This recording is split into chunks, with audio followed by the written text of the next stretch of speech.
विद्यार्थ्यांनो, मी आज तुम्हाला SSC ॲक्टिव्हिटी शीटचा जो पॅटर्न आहे, जो तुमचा इंग्लिशचा पेपर, रिटन पेपर 80 मार्क्सचा आहे, त्याबद्दल सांगणार आहे.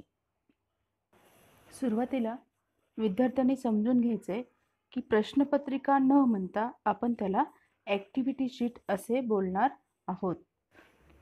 2019-20 मध्ये महाराष्ट्र स्टेट बोर्डाने माय इंग्लिश कोर्सबुक 10 म्हणजेच थर्ड लँग्वेज मराठी मीडियमचा रिटन पेपर 80 मार्क्सचा केलेला आहे आणि 20 मार्क्स त्यामधील 10 मार्क्स तुम्ही असाइनमेंट्स आणि 10 मार्क्स तुमची ओरल असे डिवाईड केलेले आहेत. आता आपण सुरुवातीला आपली जी ॲक्टिव्हिटी शीट आहे त्याचा पॅटर्न किंवा फॉर्मॅट कसा आहे हा समजून घेऊ. आपल्या ॲक्टिव्हिटी शीटमध्ये एकूण 6 सेक्शन दिलेले आहेत. पहिला सेक्शन आहे लँग्वेज स्टडी, दुसरा सेक्शन आहे टेक्स्च्युअल पॅसेज, तिसरा सेक्शन आहे पोएट्री, चौथा सेक्शन आहे नॉन टेक्स्च्युअल पॅसेज, पाचवा सेक्शन आहे रायटिंग स्किल्स आणि 6वा सेक्शन आहे स्किल डेव्हलपमेंट. आता आपण प्रत्येक सेक्शन सविस्तरपणे पाहूया. ॲक्टिव्हिटी शीटचा फॉर्मॅट पाहत असताना इथे 4 कॉलम्स केलेले आहेत. पहिल्या कॉलममध्ये सेक्शन दिलेले आहे, दुसऱ्या कॉलममध्ये स्किल टेस्टिंग आयटम्स दिलेले आहेत, तिसऱ्या कॉलममध्ये मार्क्स आणि चौथ्या कॉलममध्ये किती टाईम तुम्ही त्याला दिला पाहिजे याबद्दल माहिती दिलेली आहे. आपण सेक्शन वाईज क्वेश्चन्स पाहूया. सेक्शन 1 लँग्वेज स्टडीमधला जो पहिला प्रश्न असेल तो ए लँग्वेज स्टडी आहे. लँग्वेज स्टडी तुम्हाला 8 मार्कासाठी दिलेली असेल आणि त्याला तुम्ही 12 मिनिट्स वेळ सोडवण्यासाठी द्यायचा आहे. लँग्वेज स्टडीचा जर विचार इथे करायचा असेल तर तुम्हाला त्यामध्ये डू ॲज डायरेक्टेड असे 6 प्रश्न दिलेले असतील. त्यामधील कोणतेही 4 तुम्ही सोडवायचे आहेत आणि प्रत्येक प्रश्नाला 2 मार्क्स आहेत. आता कोणते कोणते 6 प्रश्न असू शकतील?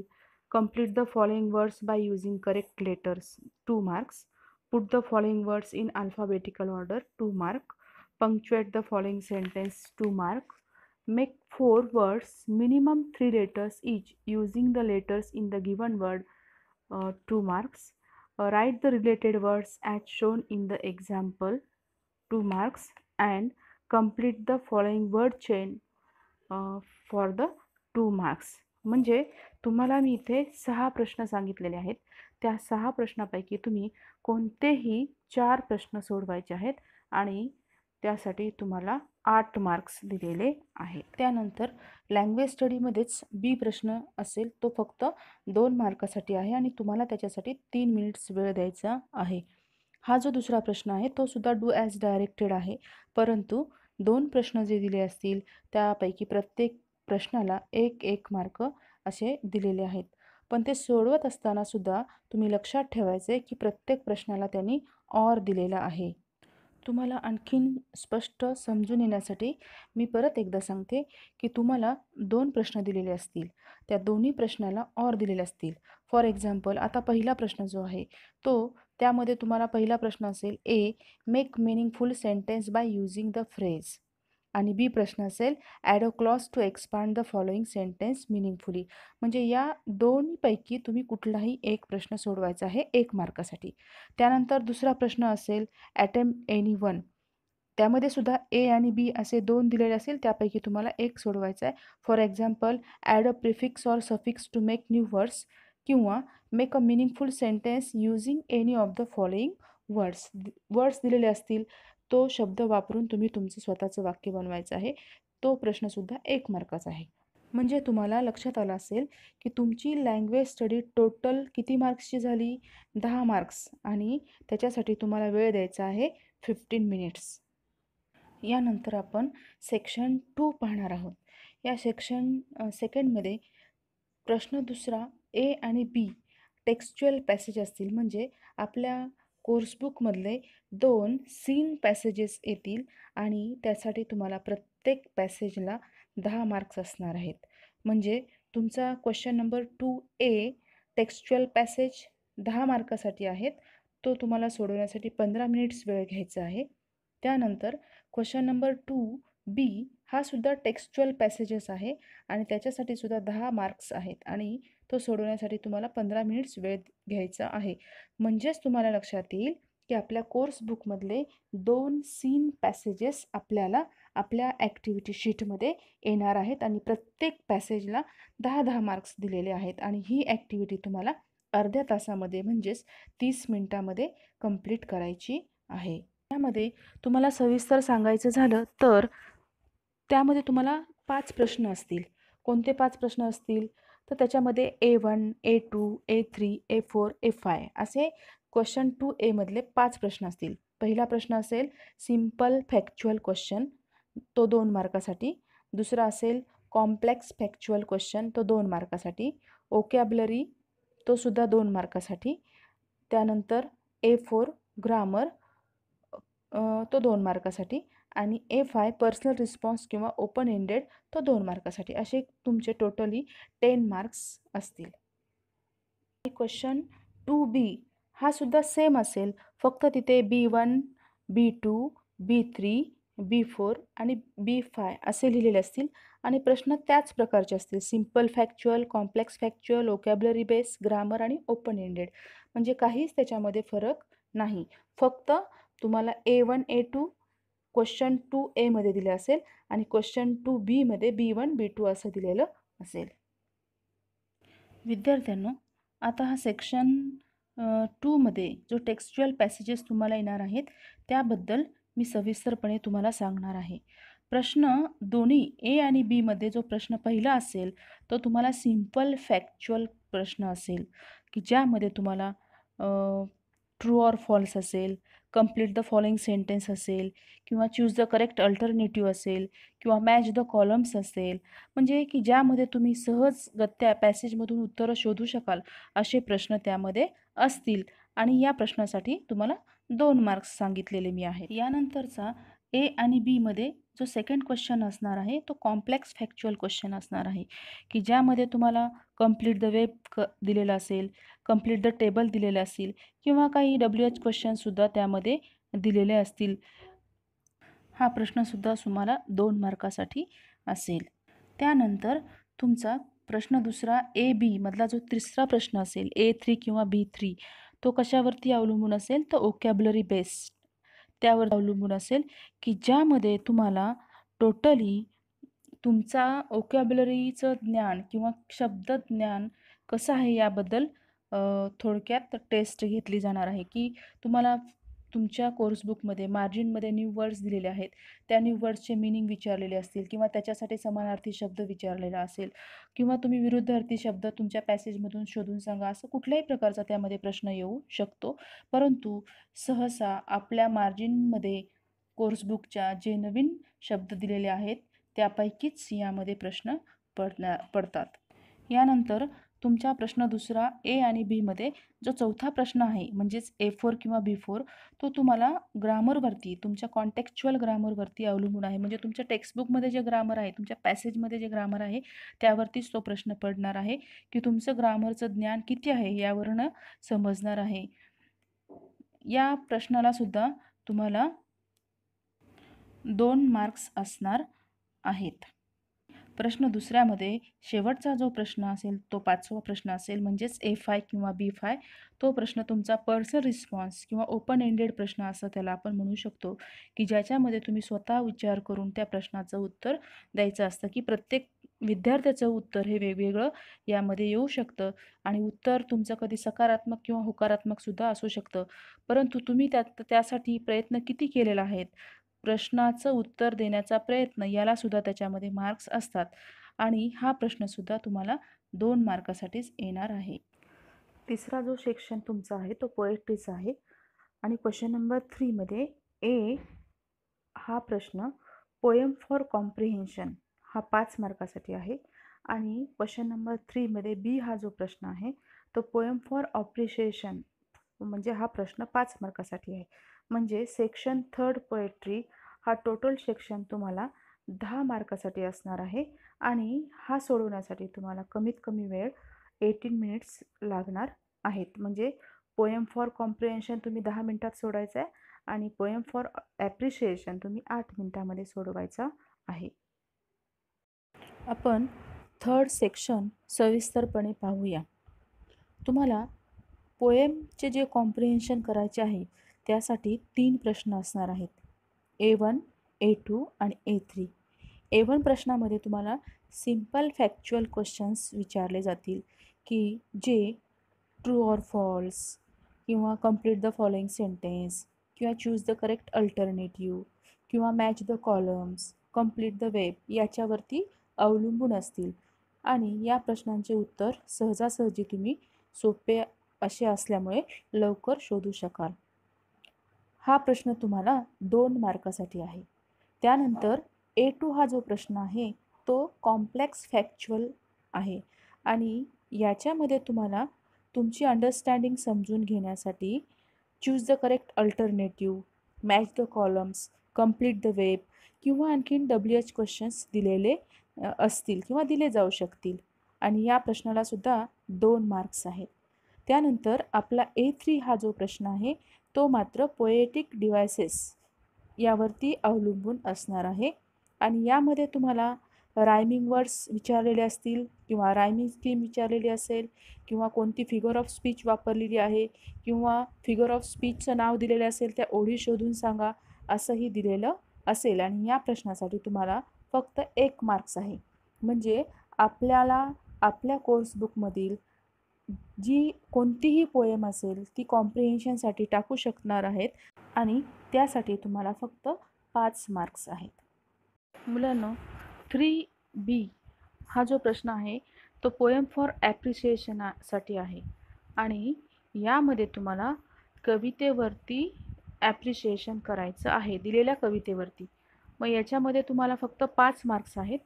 पूर्वी तुम्हाला ओल्ड सिलेबसमध्ये 10 मार्क्स होते, परंतु आता नवीन सिलेबसनुसार तुमचे काही पॉईंट्स कमी करून त्याच्यामध्ये तुम्हाला फक्त 5 मार्कासाठी ॲप्रिशिएशन ठेवलेलं आहे.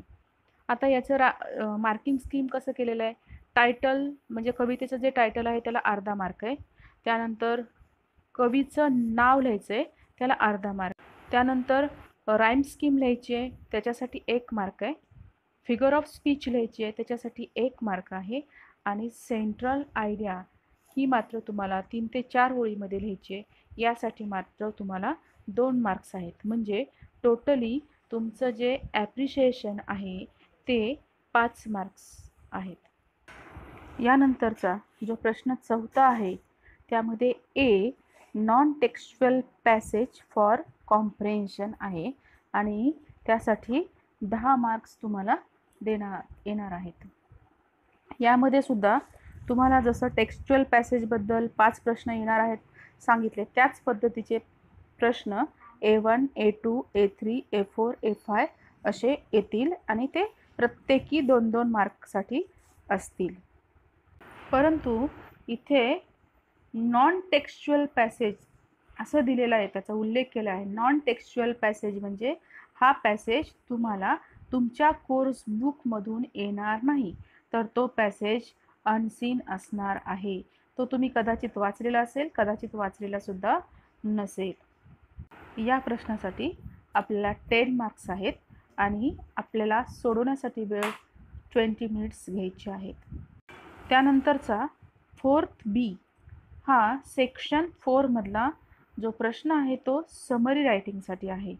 म्हणजे तुम्हाला जो नॉन टेक्स्च्युअल पॅसेज कॉम्प्रिहेन्शनसाठी आलेला आहे त्याच पॅसेजवरती तुम्हाला समरी रायटिंग करायची आहे. समरी रायटिंगसाठी तुम्हाला 5 मार्क्स आहेत आणि त्याच्यासाठी तुम्हाला 10 मिनिट्स वेळ द्यायचा आहे. परंतु समरी रायटिंग करत असताना 5 मार्क कसे डिवाईड केलेले आहेत, तर सुरुवातीला तुम्ही त्या पॅसेजला टायटल द्यायचं आहे त्याच्यासाठी 1 मार्क आहे. त्यानंतर इन शॉर्ट त्या पॅसेजची थीम किंवा सेंट्रल आयडिया लिहायची आहे त्याच्यासाठी 2 मार्क्स आहेत आणि तुम्ही जी भाषा किंवा ग्रामर जे वापरताय त्याच्यासाठी 2 मार्क्स आहेत.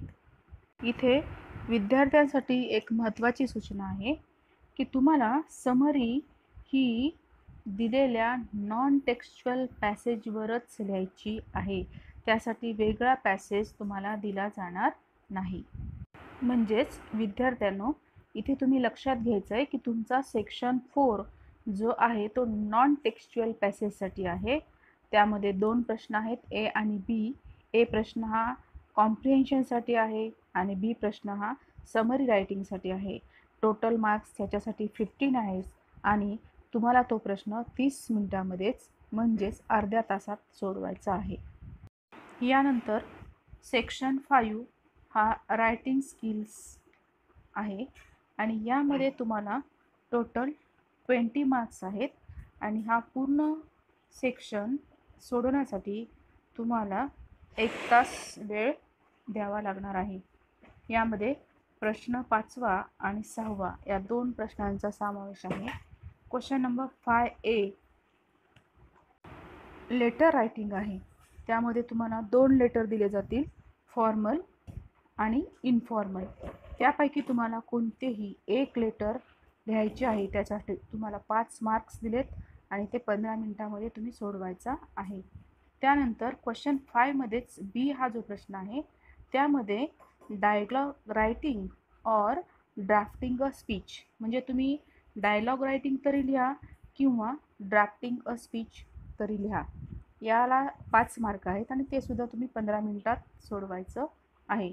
परंतु इथे विद्यार्थ्यांनी एक सूचना लक्षात घ्यायची आहे, जर स्वतःचा वाक्य आणि ग्रामर करेक्ट येत असेल तरच स्पीच रायटिंग लिहायची आहे, नाहीतर डायलॉग रायटिंग हा सोपा प्रश्न आहे, त्यामुळे डायलॉग रायटिंगच सोडवलेला चांगला.